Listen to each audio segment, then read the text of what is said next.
Hello, everyone. I'm Michael Macniak, and this week we're doing a special episode of the Holding It Together Kinda podcast. We're stepping into a space that many of us find difficult to look at and much harder to even understand. To use an obvious pun here, I'm talking about hoarding. And hoarding has really become an obsession with many people for a few years now, several years. Obviously the success of the TV show Hoarders is a testament to that and may be partly feeding that. In full disclosure, I've never seen the TV show. I have, however, seen some amazing, horrific impacts of hoarding in my work as an attorney in particular, and with obviously my work with Guardian and Care Coalition.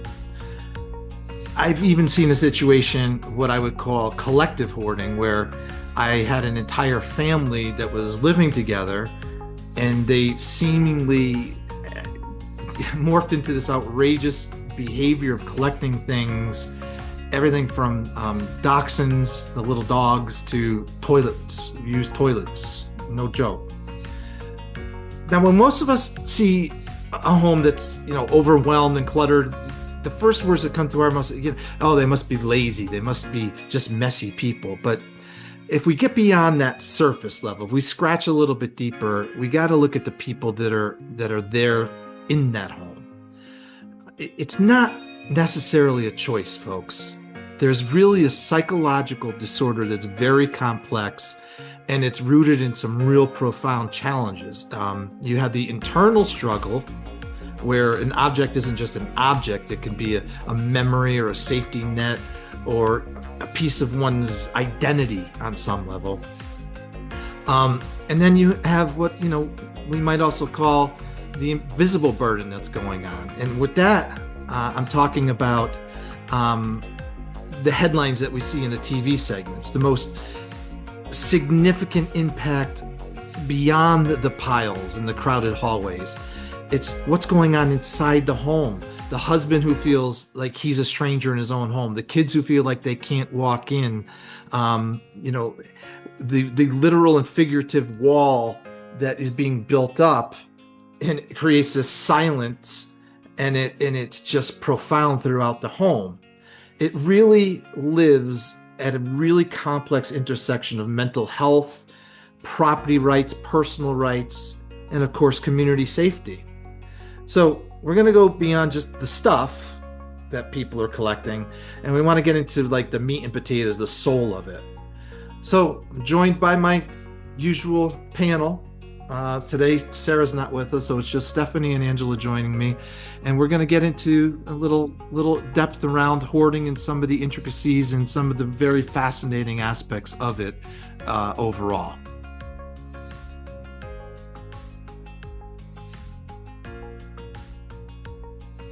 Hello and welcome to the Holding It Together podcast. I'm your host, Michael Macniak.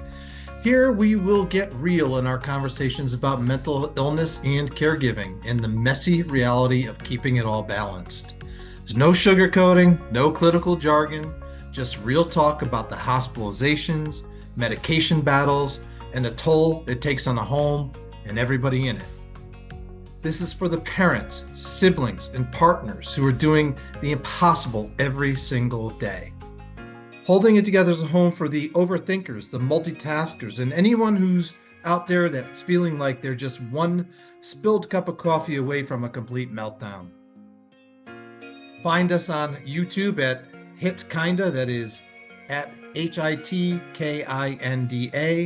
and subscribe, like, follow, comment. I don't know, vent, throw rocks, tantrum, whatever you need to do today. Just make yourself feel better, but please follow us. As we step out into our front line, the first question is, what is hoarding? What is it? And in order to get there, I think it's important to start with what it is not. Hoarding is not a mental illness. Angela, is that correct? I mean, I would say, as a definition by itself, it's not a mental illness, but I believe that everything that goes into a person with hoarding could be something else that could be labeled as a mental illness. I think that there are so many aspects to the individual who has the hoarding that could, represent other types of mental illness, whether it be depression, whether it be trauma, whether it would be some type of perfectionism, this space that you take up of who you are and how you were raised, and then what created this process. Okay, well that's a great question. Is it something that is inherited or learned? I believe that it's both. I believe that it is inherited. I do believe that there are people out there who have had some other distant relative that they may or may have not even recognized was a hoarder until later on in their life when it's to their attention that they now are hoarding. And when they can go back and have really good therapy, more times than not, they find somebody else that they said, oh, I didn't really realize that that was really hoarding. But my mother collected everything and had all these books of everything. And then it made Mhm. everything feel important. And then you didn't feel like you could discard anything. And so that trait then was kind of embedded into, this person's life. And then other components, depends on how you were raised with your family. How was your dad treating you? So I do think it's a very, very complex, fully loaded picture when you're working with somebody who has been, struggling with a hoarding, situation. Stephanie, in your experience, when you have this hoarding going on, is it something that is continuous? Is it ever growing? I think it's circumstantial for certain people. I've had clients that it is continuous and, doesn't change really. It's just the consistent behavior. I have other clients that, are able to go through periods of time where it's mediated and kind of at bay, and then there's periods that it escalates and the shopping and hoarding starts all over again. So I think it's different on multiple scales. It could definitely escalate over periods of time and just go from like the hoarder show, which I actually have seen. It starts small and they kind of fill up one room and then it goes to now another room, now the whole house. But I think it just depends on the person. Yeah, and what's amazing about that progression is the family that's sitting there and okay, we're going to let her have this one room. And then the one room bleeds into the next room. And then next thing you know, you're living in a house or a home with that's surrounded by stuff that can't be thrown away because of the various attachments. Um, Hoarding is classified as a disorder. Can I add to that though, Michael? Because as much as it is you know, when the family members are allowing their loved ones to have the room, right? It's a really challenging process. And maybe we can get into it later, but so much goes into the protection of the individual who is hoarding that the people that live with them or are surrounded by them also then try to mitigate or think that they're doing the best that they can to help them. And then everybody starts avoiding the anxiety. So once the horde starts going in from one room to another, then that's when everybody's defense mechanisms come in, and people are either going to run, or hide from it and avoid it, or they're going to approach it and try to clean it out. But then there's that anxiety side. So then I think that's where that struggle comes into where the family and the person who's struggling with the hoarding don't want to approach it anymore because it's just so stressful on both sides. It's just so complex. Well, it's very complex. And I'll be the first to say I have not experienced hoarding in my personal life. As I said, I've seen it in my professional life on small levels and large, really nasty levels, um, and everything in between. And it is mind-boggling to me how anybody, the hoarder themselves, can get themselves into this situation. But it becomes even more perplexing to me how the loved ones and that impact that the hoarding does have on the family. And I don't have the answers for it. It's just you brought it up, so I have to address it in my own way because it's just mind-boggling. And for all the people who are listening out there that are perhaps going through it, they're probably completely shaking their head in agreement with you that, yeah, this is something that crept up on us. Next thing you know, we're all kind of now part of this paper monster, no pun intended, that has enveloped our home without giving it much attention at first. It's And it happens. But let me get back to what I was saying because this fascinated me when I was doing research for today's episode. So, as I said, hoarding is classified as a disorder. It is not associated with any one severe mental illness any more than others. There are mental health disorders that it is associated with, but it's not, one does not mean, if you have this disorder, it does not mean you're going to be a hoarder. If you have this illness, it doesn't mean, or if you have hoarding, it doesn't mean you're going to have this illness. So let me just give you some statistics. 50 to 60% of hoarders do have a form of depression. 20 to 30% of hoarders also have ADHD or have ADHD, maybe not also, but 20%, this is what blows my mind. 20% of hoarders have OCD. That really surprises me because I would have thought that that number would have been the number one. I would have thought that number would be more like 75, 80% of people who are hoarding would be associated with some kind of obsessive compulsive disorder. Um, Hoarding is associated with anxiety disorders and neurocognition issues like Alzheimer's and dementia. I can see that. I can see that for sure. Um, Personality traits, and Stephanie, I think you were kind of touching on this a little bit, but some of the personality traits of people who are hoarding are indecisive. They're very often perfectionists, and they're procrastinators. Um, and they have executive functioning issues, such as with planning and attention. So all that kind of makes sense, right? But what I want to discuss in detail is the reasons that we have assigned, as I said in my opening, to the interesting aspects of hoarding. And the first one, obviously, is the object as extension of self. So I have a widget that I'm refusing to give away, and it's because it has emotional significance to me. Great. I think every single one of us could point to something in our home that we keep around because it reminds us of our dad who passed away, our grandfather who passed away. Um, but Angela, doesn't it get a lot more uh, significant than just that? I mean, from my experiences, I mean, yeah, that's a big part for some people. But for some people, though, it's more of the I can use this later. I can, the way that they view objects and things is very different than how I would view an object. Yeah, but I Um, think that comes into the second part of the equation, the second pillar that I want to talk about. I'm talking about here where, okay, I have a sentimental attachment to this painting that is in my house. It was my father's painting. He had it above his desk all through his career.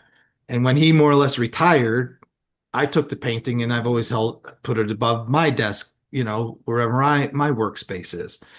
Whatever, for whatever reason, it's a guy taking a nap on a boat in some Caribbean island. It's, mhm. it means not that much to the place, but it's that attachment. I'm talking about the guy who says, I have this receipt from when me and Stephanie went out to lunch 10 years ago, and it reminds me of that lunch day, and it reminds me of Stephanie, so I can't throw it out because if I do, it will kill my memory of Stephanie and in that day altogether. Mhm. So that's more of the extension of self that I'm talking about here. Yeah, did you want to add something to that, Steph? Well, I was just going to say about the sentimental stuff. I have one of my clients where it's not definitely where the hoarding started, but definitely was a contribution to a lot of it. Her father had passed away. She took almost every single item out of that man's house and moved it into her house. And then her significant other passed away, and she took every single item out of their home or apartment and moved it into their house. So I can imagine taking a few things that remind you of that person, but to then, integrate their entire home, top to bottom, into your home. Now you have three homes worth of stuff in one house. Yeah, and I think it's very touchy. I had a good friend that I was trying to help work through separation of believe it or not, a kitchen table. It was his dad's kitchen table, and his stepmom was adamant that she was going to keep it, and he had to work through, I mean, like trauma over having to get rid of this table.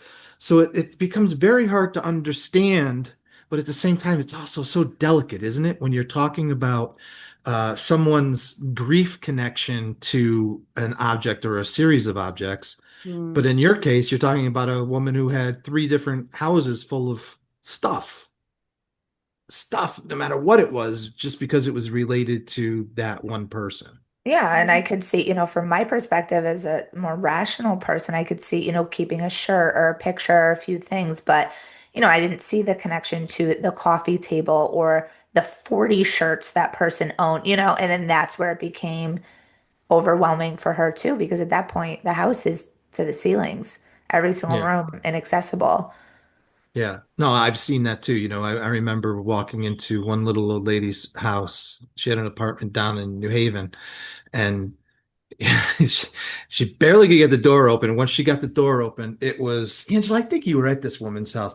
It was a path of stacked up newspapers for decades of newspapers made the path, the hallway through her house. And there was really no place to sit down. It was just newspapers stacked from floor to ceiling. And that it's just, I think that goes to the cocoon concept, the safety and security. I think she felt this is the second pillar. The clutter that we see, I think for some people is an emotional screen or an emotional cocoon to keep out whatever it is they want to keep out or to feel that sense of protection that they want to keep in.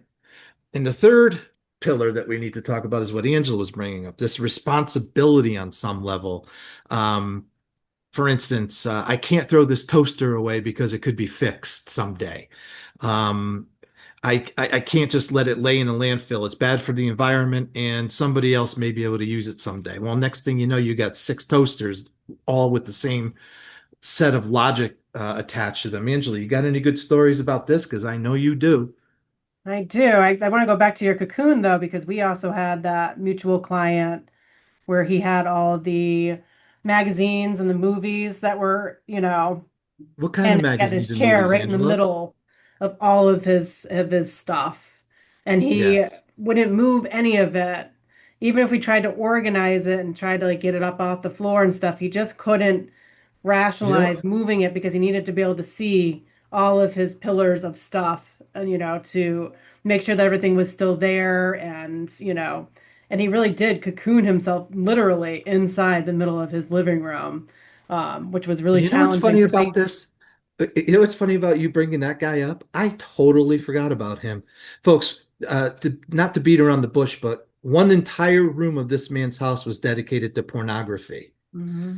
Another room was totally dedicated to historical documentaries and like action films, I think, or something like I think that. it was World War History was Yeah, one. He loved like history. old westerns, I remember. Yeah. So you had films. He had more films than the old video stores used to have. I can't believe I totally forgot about him. So it was organized hoarding. It Well, was somewhat it organized. was at Yeah. least categorized. I don't Yeah. know how, There was some but organization to it. I think he did. In fact, you go into the pornography room, and I'm pretty sure it was alphabetized at least. Mhm. It was it was beyond mind blowing. But that goes Um, to the safety part too, right? Because he, as much as we really wanted him to change and to clean out his clutter, he wasn't able to do that. It just wasn't his time. And so, we had to go into harm reduction and safety and just make sure he at least had pathways but he did have his bathroom. He was still able to use his bathroom. He still had a bed area and he still had his chair. in It his just kitchen, in his kitchen. and his kitchen. So he had Yeah. access to use everything, which, for us as treaters, it's really hard to because you want to see all of that be a nice living space for him. But, at least he was safe in there and, he just wasn't able to approach his clutter the way that we would like to see him approach it, like have it more organized off the floor, those types of things. But he was technically being safe, which I know you'll get to later on. Yeah, we're going to definitely talk about that because that's a tough one. The way that we look at something is very different. And, I did see um, Dr. David Tolan, which I will put a little plug in for his book, Buried in Yeah. Treasures. Buried Um, in Treasures, right? Buried in Treasures. By Really, David really important Tolman. in my life in 2012 when I first started my social work career, especially with, hoarding and, those types of behaviors. But one of the things that was a really big takeaway is that the way that they view things is so different than we do. So if I see a collection of pens, I'm going to put all my pens together in one bin. But someone with hoarding, though, they're going to separate all those pens into different colors, lengths. Do they have a cap? What does the cap look like? And so they get overwhelmed with that process. And so they just end up sorting all these things, but not actually doing anything with them. And that's where Well, people get kind of stuck. and I that's why I associate it in my mind with OCD. So I'm again shocked to find out that that's not necessarily true, but it also brings us to our next um topic. You just bled right into it. You made a beautiful transition, the files versus the piles. Because on the one hand, we can be, I will organize pens and things like that accordingly. I might even put all this like colors together, but you're right. If I have to have all the Bic pens in one place and all the Papermate pens in another, I don't know. That's something that I don't do, but I'm sure people out there listening are.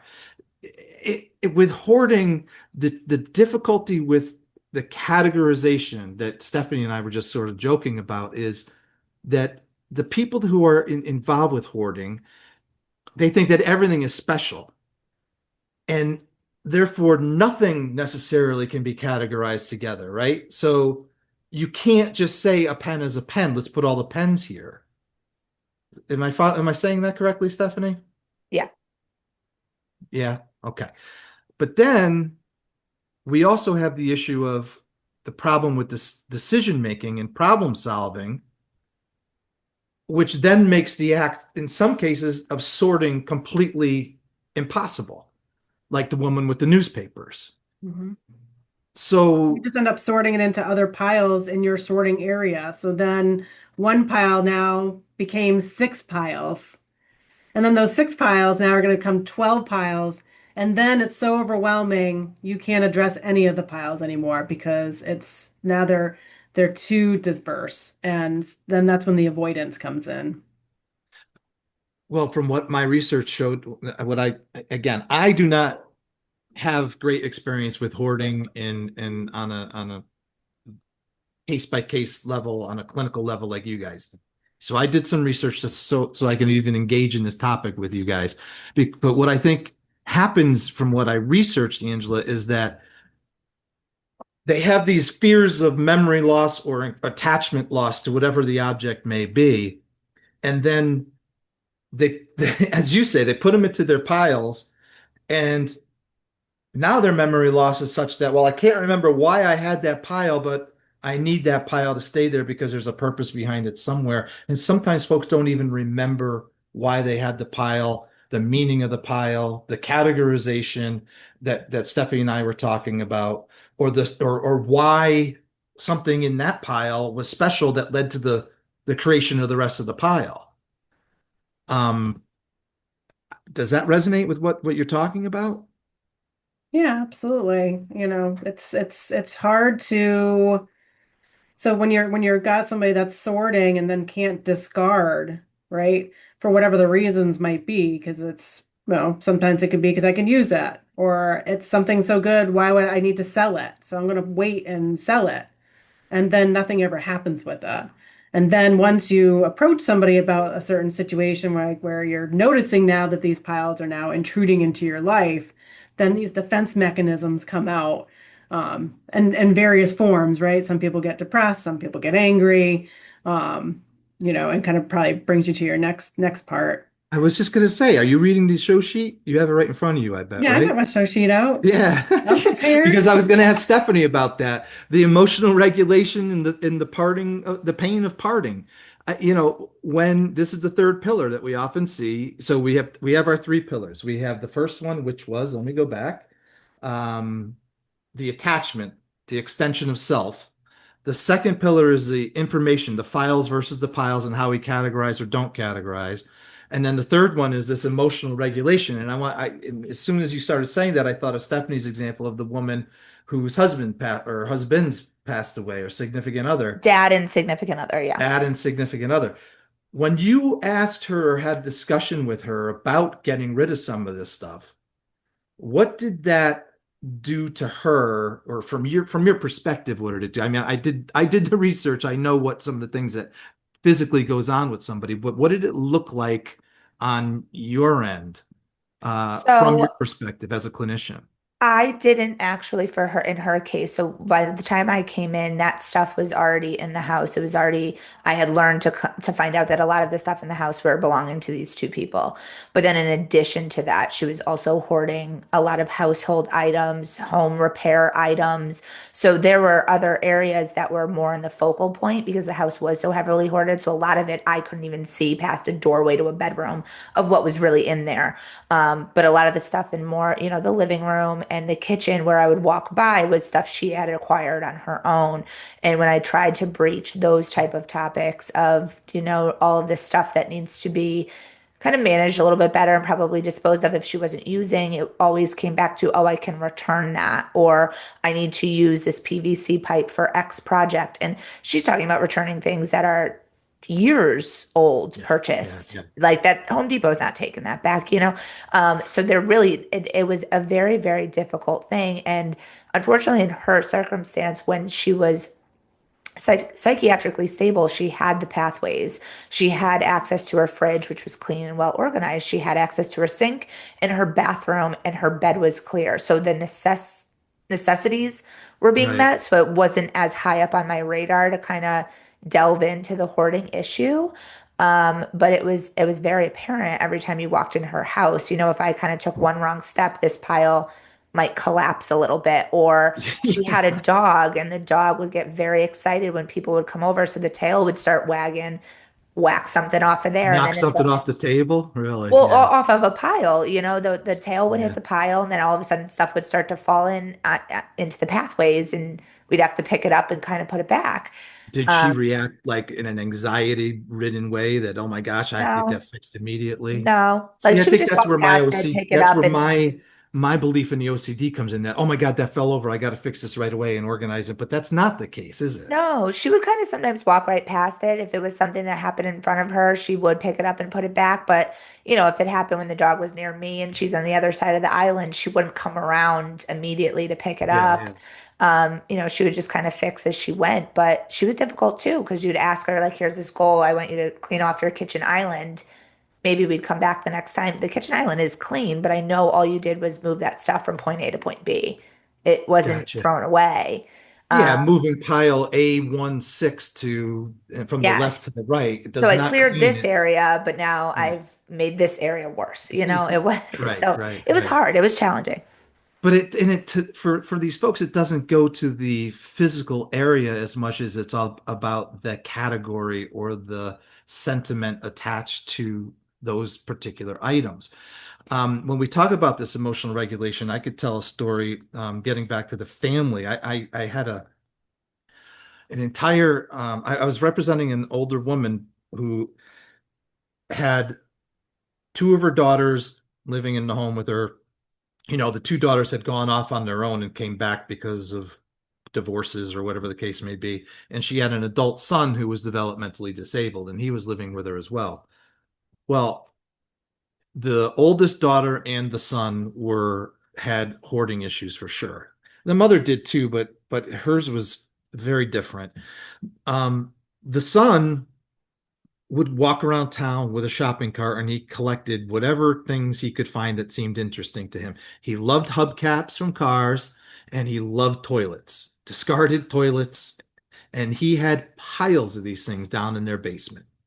And it was his thing. Again, he was developmentally disabled. That was his thing, and he didn't have that um, emotional connection to it. Maybe it's because it was part of his developmental disability. Um, but the older sister was collecting weird stuff, including dogs. She was every little, always little dogs. That's why I said I remember there being like three or four dachshunds among other dogs, and she just kept saying she had to keep them, she had to take care of them because they were on the street. And I'm thinking, well, she's walking by somebody's house and she's taking the dog off of the lawn. Meanwhile, I'm representing the little old lady who's the mother of this group, and the dogs are peeing and pooping all over the house. There's nobody was cleaning anything. The house was, abhorrent.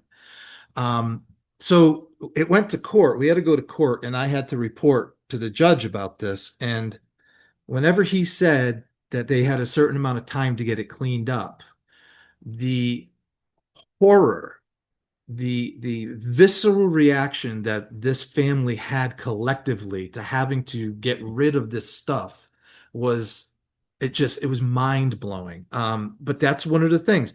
When people are asked to discard items like this, they very often feel, this is what I wrote down, a spike in anxiety that can feel like actual physical pain. And that's what I experienced with this family. I mean, the wailing, the crying, and the begging. Um, they have this avoidance of this painful anxiety is part of the reason that they keep collecting this stuff. Um, and Angela, I don't do, I think I know the answer to this, but some hoarders avoid the process of categorizing and organizing their hoards altogether, don't they? Yeah, I mean, there are some people with hoarding disorder that do not categorize, and it's just placed down, and then that's when you see the extreme hoarders, right, where there's so many like layers of possible garbage, newspapers, boxes, empty containers. They don't have that organizational class, and they might just be people who are acquiring and not categorizing. So the process of acquiring gives you that dopamine hit where you're actually feeling pretty good.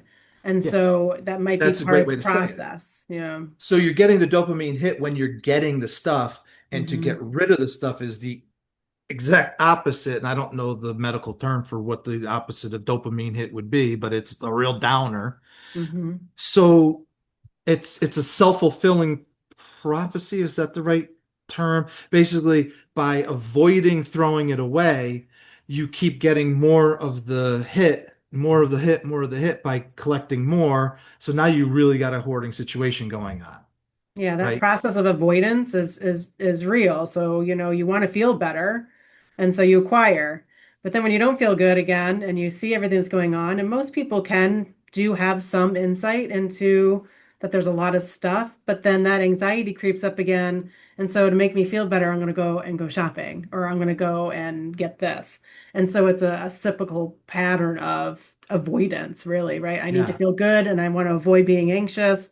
If I acquire, I feel good. Now I'm feeling anxious again because now I'm looking at everything. So I'm just going to go get something else new. Stephanie, did you experience that when you're dealing with your clients who have exhibited the hoarding behaviors, that they fully acknowledge all the stuff, um, don't make excuses for it? Yeah. Um, I mean, out of the two of them, I think they both acknowledged at certain points that they do have a lot of stuff, but it's hard for them to also realize like this stuff needs to go. My client that had the worst hoard out of the two of them, every three-bedroom, it was a three-bedroom house. Every single room was filled in that house. The living room was inaccessible. It was pretty severe there. She actually was forced, was going to be having to move, and she was not able to participate in the moving process, but she wrote a list of what she wanted the movers to move specifically, which was asked of her to do. This list was 17 pages long, and it probably included everything in that house besides like the floorboards. Like she almost wanted every single piece to be moved into storage, which is just not feasible. That defeats the purpose of the Also, whole yes, exercise. Yeah. yes, but also, that it's not possible. We would have to get so many storage units to show all that. So there's a little bit of insight, but not enough to fix the problem. My other client, she's doing a lot better with her hoard. She's able to recognize it and say, I really need to start disposing of things, donating things. And she will also say, I try not to go to the mall because I know I'm just going to go shopping. Like she has very good insight into her hoarding. There is a walking group that she likes to attend with one of our community programs. In the winter, they walk at the mall and she won't Well, participate in the walking yeah, group because she can't be around that. she can't help She herself. Yeah, doesn't have emotional attachments to things. It's not things she's grown up with that she has difficult getting. She's a shopper.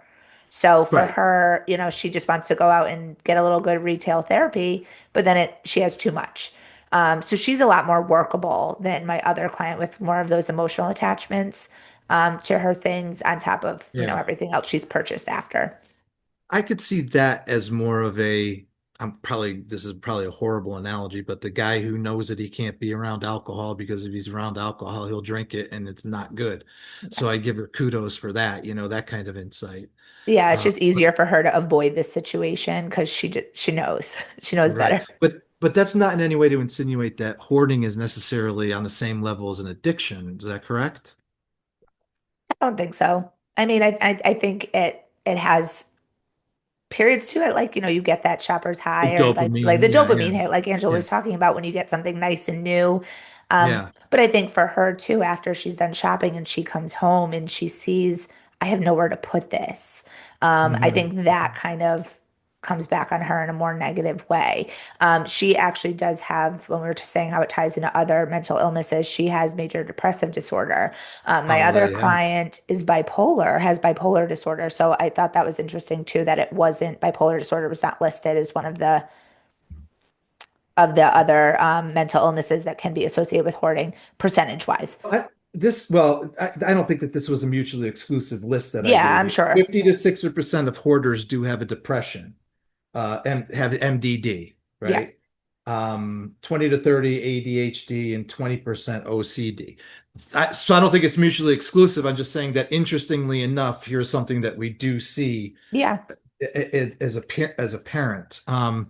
So what's clear to this point is that these three pillars that we've identified, this um, attachment, the extension of self, the files and piles, and then the pain of parting pillars are not mutually exclusive either, right? They don't exist in isolation. One can feed into the other. I mean, we've talked about the fear of throwing something away because it could be useful in two of those three categories at least. So that's something to bring in where the if you have a pile of paper, right, you your information processing um, may lead you to believe that you need that paper, so it leads to a pile. Now you got a pile of papers that leads to the attachment because that somewhere in there is that sentimental bit of it, and then the emotional dysregulation makes the idea of throwing it away completely painful. And I think that's interesting because we very often try to categorize things so much that we forget that a lot of stuff is very much interrelated, and this is no different. So I want to talk about something that Angela alluded to before, because as a lawyer, I have been involved in situations where uh, I'm going in as a representative of an individual, like two women that I referred to already. Um, I forgot about the gentleman with all the videos and books, but that wasn't a protective thing. This was to go in there and find out what's going on in the home, almost like a safety check, right? And this becomes tough because you're going into places where there's congregate living very often, and when you have piles and piles of stuff, very often at least, it piles and piles of garbage and waste attracts bugs and other critters environments that we don't want in our congregate living settings. We've all heard about the bed bug blights, and we've heard about the cockroaches, and I mean, I walked into a woman's house one time, and I had a nice suit on and shoes, having just walked out of court, and I walked into this woman's house, and it was appalling. And the first thing I noticed when I looked down is that my feet basically had cockroaches all over them. My nice shoes. It was just Now, those are going to go into the next neighbor's house. So, we really have to worry about that fire hazard. The woman with the newspaper stacked from floor to ceiling, major fire hazard. No landlord's going to let that stay because of the danger to the person, but also to the rest of the people.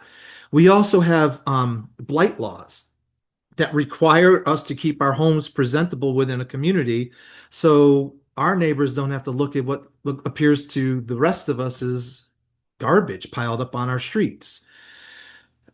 Now, this stuff takes, in fact, Sarah's neighborhood, Sarah's not here, but she could talk about this. When you drive into her very nice neighborhood of 2,000 and 3,000 square foot homes, there's this one home that's just as lovely, but it is just absolutely covered with unkempt trees. The grass has never been cut. One home out of these 35 homes that are just beautiful, this one home is what you remember. And Angela, you're nodding your head. You know the home I'm talking about exactly. So these blight laws and these orders to get things cleaned up take a long time to go into process, which gives the person who is the hoarder um, much more time to continue their craft, if you will. Um, what I'm getting at is most of us just don't get it. We just don't understand how you can live like that, right? Why don't you just see this mess and get it cleaned up? Okay, welcome to our system overload segment where we talk about the clinical need exceeding the infrastructure's capacity. We're looking at the blown fuses, the revolving door discharges, the 400-mile record gaps, and data blackouts. This is where we stop asking how the patient is doing and ask more about why the big machine is glitching, why the machine is breaking down for that particular patient. So when in terms of getting to our sort of system overload segment that we do with this panel, on this podcast, on the Holding Together kind of podcast, we try to take a look at the human impact of mental health. So what I want to do is I want to think more about the hammer of the legal remedy, which is when the city shows up with the dump truck, literally, and has stuff taken out of the home and thrown into the trucks and taken to the dump. But how does it affect the family? How does it affect the individual and the caregivers?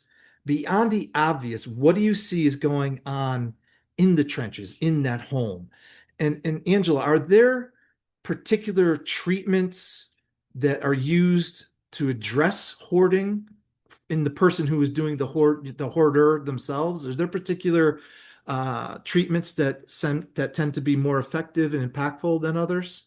I mean, the biggest, treatment, is, cognitive behavioral therapy. So if they can get a therapist that will outreach to them to the home to be able to start addressing the underlying issues of why they may be hoarding or not. Again, you're going to come into all types of other things, Well, like you already mentioned, like, they could have some depression, they could have some trauma. So cognitive behavioral therapy is the first. explain to everybody, and Stephanie, please chime in, what CBT, cognitive behavioral therapy, strives to do, if you could, just to dumb it down for people like me who don't practice this every day. Yeah, so it's really just kind of looking at the way you're thinking about things. So if you're looking at, and we call it negative thoughts, the thinking kind of things, they kind of creep into your mind about, all or nothing. Like I need to keep all of this because if I don't, then this is all going to happen. Or black and white thinking, like there's no gray. It's this way or no way.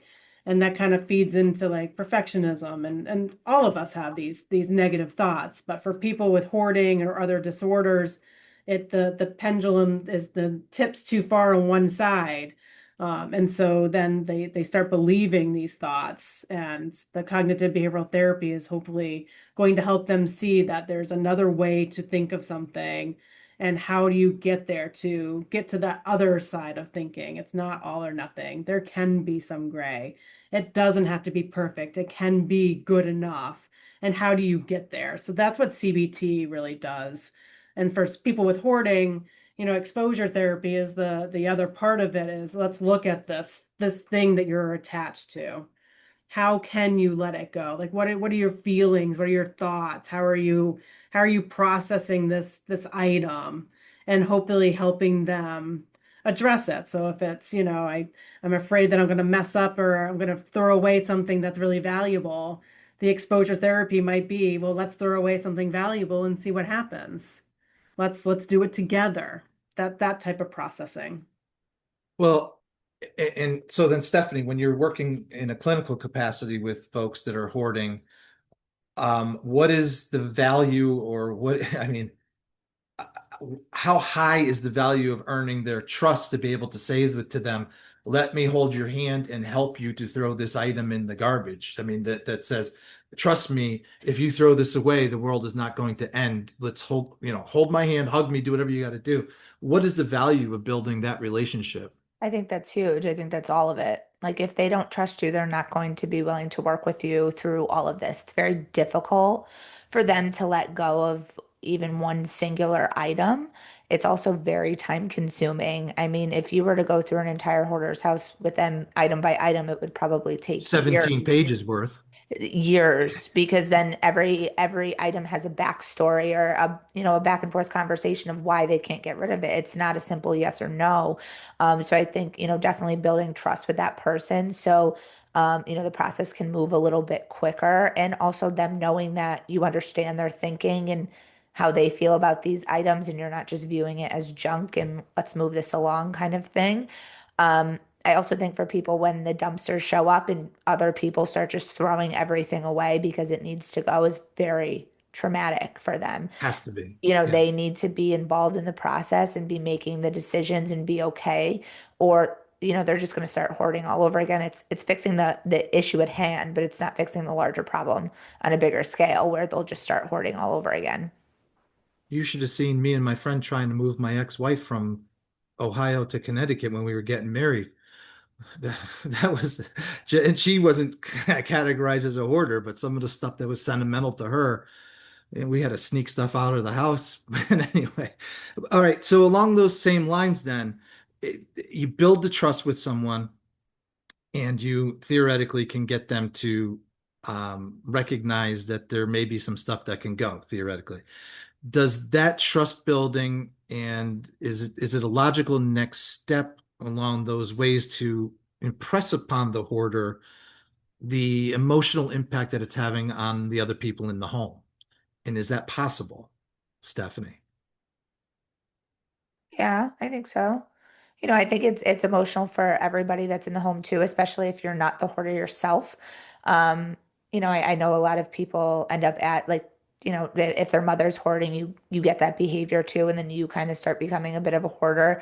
But also for the people that, don't want this and just have learned to live with it and are ready at any cost just to dump it all because it doesn't matter to them. I mean, it's probably very emotional toll on them as well.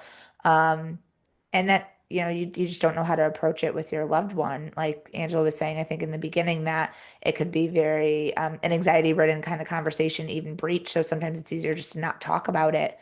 So I'm sure it's difficult for them as well.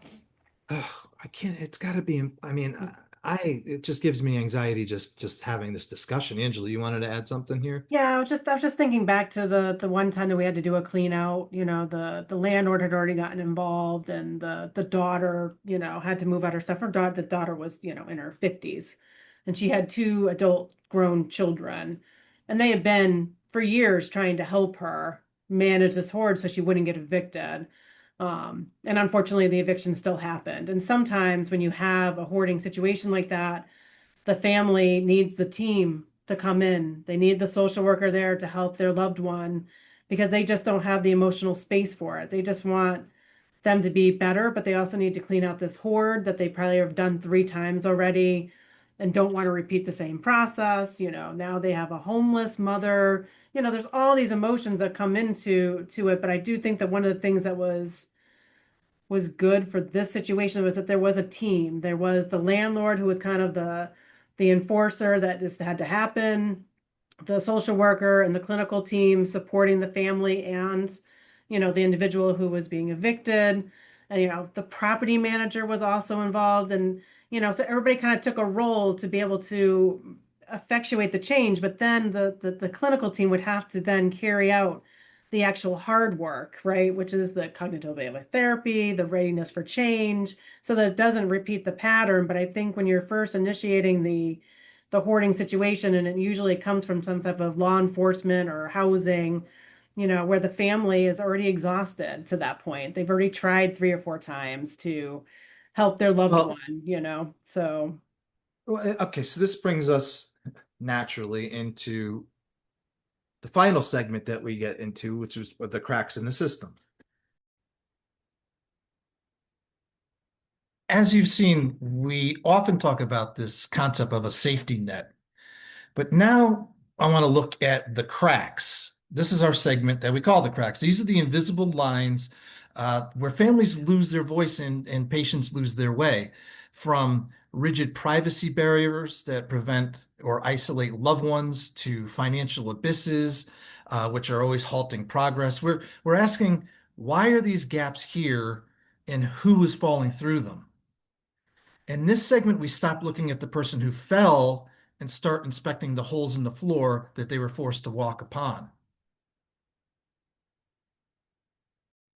And one of those cracks you just talked about is the team of people that it takes to effectuate the change in the event that we move to an actual clean out of the hoarding, if it gets to that point. Our work at Guardian has always been to coordinate those teams very specifically, assign roles and duties very specifically amongst the team. I mean, we don't assign it. The team assigns themselves to certain roles. And it's extremely important in these kinds of interventions, because that's what you're talking about. It's an intervention, that everybody knows their roles, sticks with it, and follows through with that piece of the role. The interesting thing that I found in my research is that these cleanouts most often result in a recurrence of a hoarding episode. It does not usually work on the first time, much like an intervention with somebody who is an alcoholic or a drug addict, right? It doesn't necessarily take on the first time. So there's one of the problems. One of the cracks in the system is getting that team really hyper organized and understanding that we may be back here again, doing the same thing again. I mean, this is not a one and done kind of deal.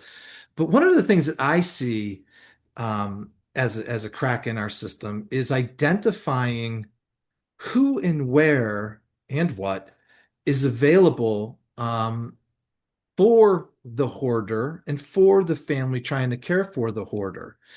So, since hoarding is not a mental illness, does it fall under the auspices of the Department of Mental Health? Does it fall under the Department of Developmental Disabilities or social services? Or what agency do you see getting involved with it most often?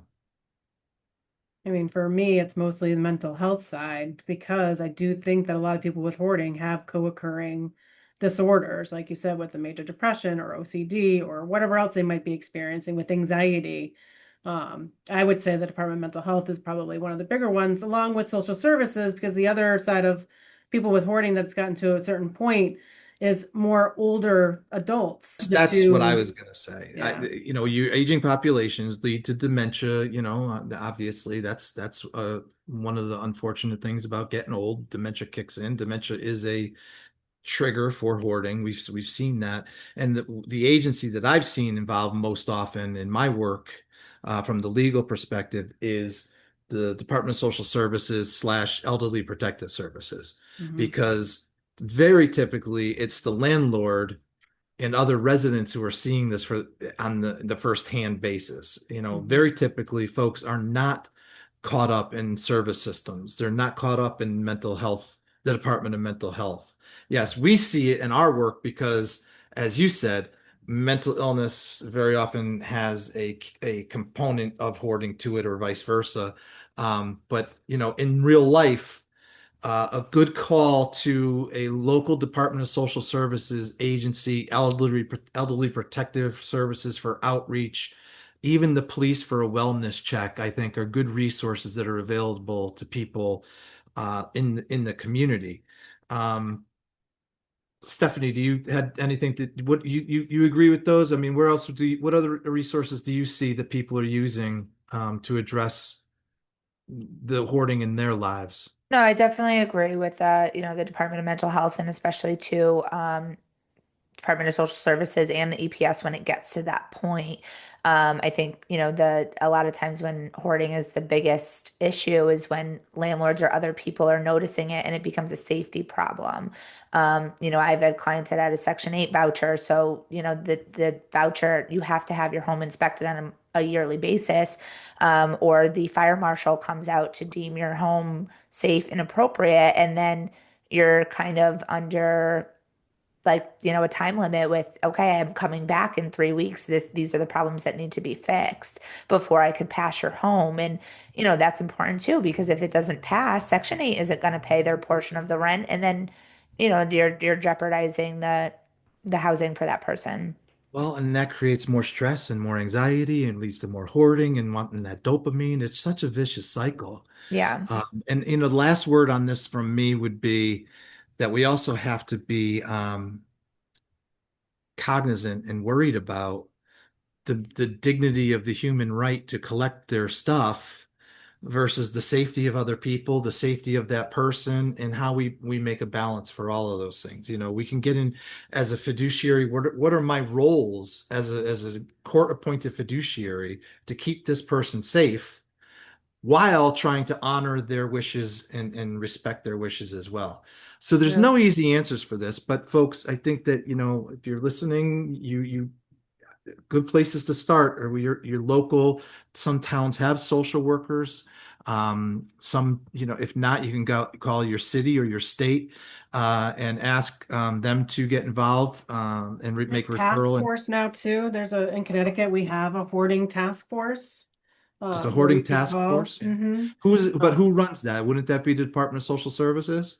you know, I'm not really sure who runs it, to be honest. I'm not sure if it was a city So and by people town type coalition type effort So to people can help. go to like their 211 helpline in their local community and ask for hoarding. I mean, Yeah. that's great advice. You know, we have suicide hotlines. You know, there's people out there that can refer you to the right places. Right. We also have professional organizers that have been involved with hoarding and cleanouts that are more sensitive to this population too. So, you know, if that was another resource where you could think that they could get organized or, you know, could do it with a professional organizer, then that's also another resource that is available. Right.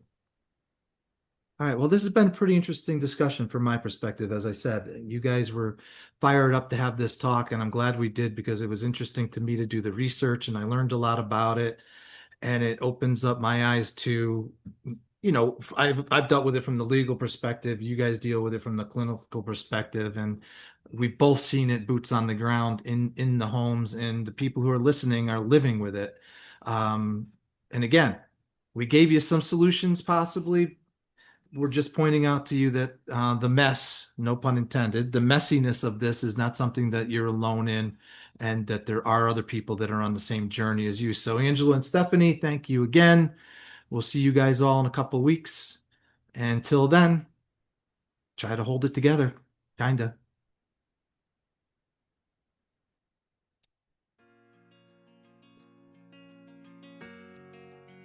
All right. As we close out this episode of Holding It Together, kinda, I'm something is resonating in my brain. You can't just fix, quote unquote, a hoarding situation by just throwing the items away. If you clear a house, but leave the attachment or the processing struggle or emotional regulation issues that we talked about, you haven't solved the problem at all. You've just created trauma. And that trauma is real, it's pervasive, and as I said earlier, it's visceral. So for the families that are listening, your frustration is valid. It's exhausting, absolutely exhausting to feel like you're playing second fiddle to a stack of papers or a collection of broken clocks or old toasters. But remember, for your loved ones, those items are not trash. They're a shield. They may be a connection to you on some level. And you can't just ask someone to put down a shield like that until they feel safe. So for the professionals, we got to stop working in our trained silos. And when we're working in a group on complex disorders like hoarding, the hammer of the housing court may clear a hallway, but it's not going to stop the cycle that we're talking about. So this is where we combine together as a care coalition, where we approach as attorney, as clinician, as family. We're all reading the same playbook. We're all addressing and sticking together through what admittedly is a very difficult situation and can be for a prolonged period of time. So this is more about clearing paths than just getting rid of junk. It's about clearing paths for people to live safely, and especially in a manner that's meaningful to them. I'm Michael Macniak. I hope this episode helps you to understand why your loved one may be, in a mode where they just insist that they aren't hoarding. And learn from the research I did and from what we heard today, that folks feel that they're just barely holding it together, kinda. And we'll see you next time.